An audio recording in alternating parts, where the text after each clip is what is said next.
साठवण तलावाच्या भूमिपूजन कार्यक्रमात कार्यकर्त्यांनी सुरेश दसांना दोनदा नारळ फोडायला लावला।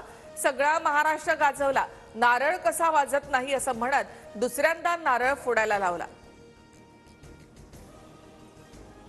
आमच्याकडे या, आम्ही पाठिंबा देऊ। एकनाथ शिंदे आणि अजित पवारांना काँग्रेस नेते नाना पटोले यांच्याकडून मुख्यमंत्री पदाची ऑफर।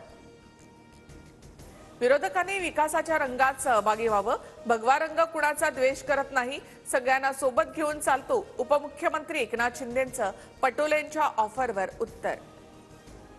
मी नाराज वगैरे काही नाही, मला आता बोलायची ही चोरी झाली आहे। पक्ष सोडण्याच्या चर्चांवर जयंत पाटलांचं स्पष्टीकरण। तर शरद पवारांच्या नेतृत्वातील पक्षाच्या हिताचेच निर्णय घेण्याची आपली भूमिका जयंत पाटील यांनी केलं स्पष्ट।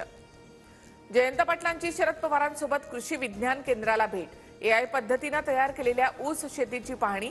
पक्ष सोडण्याच्या चर्चेनंतर जयंत पाटील आणि शरद पवार प्रथमच एकत्र।